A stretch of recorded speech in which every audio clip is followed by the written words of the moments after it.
लो super investors, बात करेंगे ब्रैडकॉम group के बारे में, जिसमें आज आपने देखा कि आज भी डांस कर रहा था ऊपर नीचे, but finally closing the flat, ना ज़्यादा ऊपर ना ज़्यादा नीचे। आज लो लगाया था ब्रैडकॉम ग्रुप ने 41.65 का, हाई लगाया था 44.45 का एंड क्लोजिंग दिया 43 रुपीज़ 15 पैसा, करीब करीब 0.10% प्लस में क्लोजिंग दिया, बट फ्लैट ही क्लोजिंग दिया। ना ज़्यादा किसी का फ़ायदा हुआ ना किसी का नुकसान हुआ। यस, फ़ायदा ज़रूर हुआ ऑपरेटर लोगों का, जो डेली इंट्राडे करते हैं। पहले इसको डाउन लेके गए, फिर अप गया था और बाद में फ्लैट क्लोजिंग दिया। एनएससी पर अराउंड 2 करोड़ शेयर्स ट्रेड हुए एंड बीएससी पे around 13 lakh.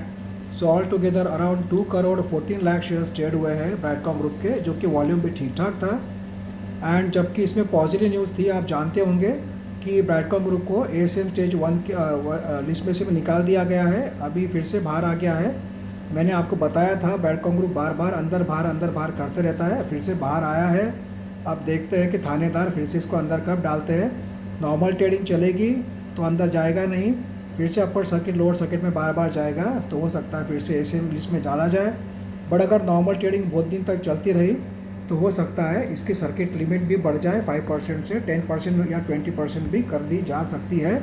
For that it is must it should do normal trading, बहुत ज़्यादा अपर सर्किट लोअर सर्किट में नहीं जाना चाहिए। अगर आप आज देखोगे तो नीचे गया था बट फिर से रिकवर हो गया, और ऊपर गया था बट 45 का जो रेजिस्टेंस था उसको ब्रेक करना पॉसिबल नहीं हुआ, और फिर से नीचे आ गया बट फ्लैट क्लोजिंग दिया।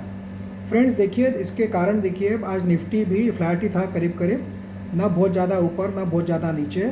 और उस वही है, जब तक स्ट्रॉन्ग सेंटिमेंट नहीं मिलता है, क्योंकि सबको ऐसा लग रहा था कि जो न्यूज़ आ गई है क्वांटम कंप्यूटिंग की, जिसके बारे में मैंने वीडियो बनाकर बताया था कि क्वांटम कंप्यूटिंग की का डिवीज़न खोला है ब्रैडकॉम ग्रुप ने, तो जिसके कारण कोई बहुत लॉटरी लग के भाग जाएगा ब्रैडकॉम ग्रुप का शेयर। अभी ऐसा माहौल नहीं है, क्योंकि मार्केट अभी फिर से थोड़ा रिस्की लग रहा है सबको, कभी भी गिर सकता है। ये डर के मारे लोग एग्रेसिव बाइंग करने से अभी डरते हैं, और इंट्राडे होने के कारण ऑपरेटर लोग शॉर्ट टर्म में ही एक ही दिन में प्रॉफिट कमा लेते हैं। नीचे होता है जब पकड़ लेते हैं, ऊपर जाता है जब बेच देते हैं, तो इतना हेवी सेलिंग करते हैं वो लोग कि इसको अपर सर्किट लगना मुश्किल हो जाता है। फिर से back to square one Broadcom group का शेयर नीचे आ जाता है, यही प्रॉब्लम है। काफ़ी लोग कहते हैं कि एएसएम स्टेज 4 में था जब सब अच्छा था, क्योंकि जब T+2 सेगमेंट में था तो ऑपरेटर लोगों का काम नहीं था, ओनली इन्वेस्टर लोग ही इसको बाय या सेल करते थे। वो बात सही है आपकी, बट काफ़ी लोगों की जिद थी एएसएम की लिस्ट के बाहर निकलना चाहिए। अब निकल गया है। अब देखिए उसका रिजल्ट क्या आ रहा है, ना ऊपर जा पा रहा है ना नीचे जा पा रहा है। और पर मार्केट में जो फियर है उसका इम्पैक्ट देखने को मिल रहा है, क्योंकि जो फिर से नेगेटिव न्यूज़ आने लग गई है पूरे वर्ल्ड मार्केट से, रिसेशन, इन्फ्लेशन, ये सब बातें चल रही है, इंटरेस्ट रेट हाइक, जीडीपी का ग्रोथ रेट वगैरह वगैरह।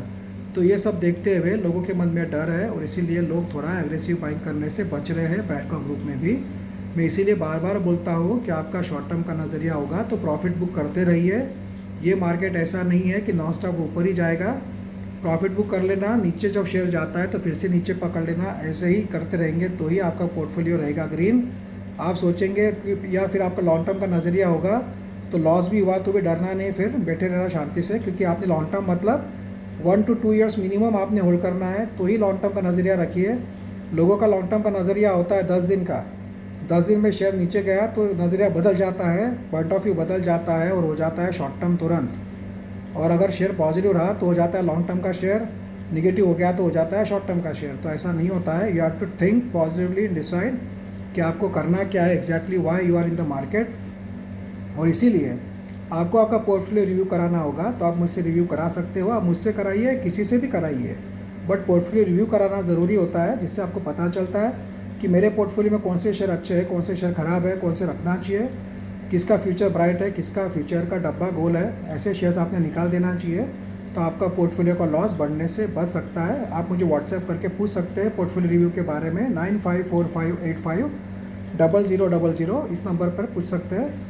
आपको सब प्रोसीजर और चार्जेस बता दिए जाएंगे। एंड फ्रेंड्स देखिए, अभी ओवरऑल देखा जाए तो प्रॉफिट बुकिंग जो बार बार सेम डे आ जाती है, उसके कारण ये जो स्पीड पकड़ता है ब्रैडकॉम ग्रुप का शेयर, वो सस्टेन नहीं हो पाती है, बट कोई बात नहीं, कोई और पॉजिटिव न्यूज़ आएगी या मार्केट तेज़ी पकड़ेगा तो ऊपर भी जाएगा, ऐसी बात नहीं है। But at the same time negative by factor ये भी है कि मार्केट में गिरावट होगी तो हमें ब्रैडकॉम ग्रुप में भी गिरावट देखने को मिल सकती है।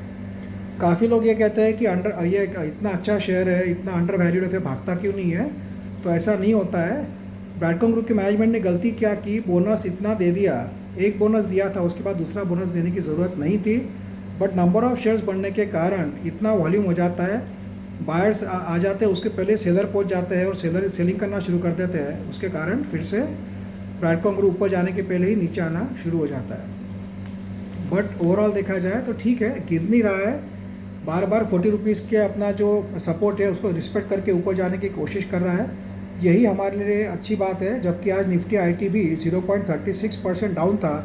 निफ्टी आईटी मॉर्निंग से लगातार गिर रहा था और बाद में फिर कंसोलिडेशन करके साइडवेज चला गया। तो वैसा ही ब्रैडकॉम ग्रुप में भी थोड़ी तेज़ी देखने को मिली थी बीच में, बट फिर से साइडवेज जाकर फ्लैट क्लोजिंग दी ब्रैडकॉम ग्रुप ने।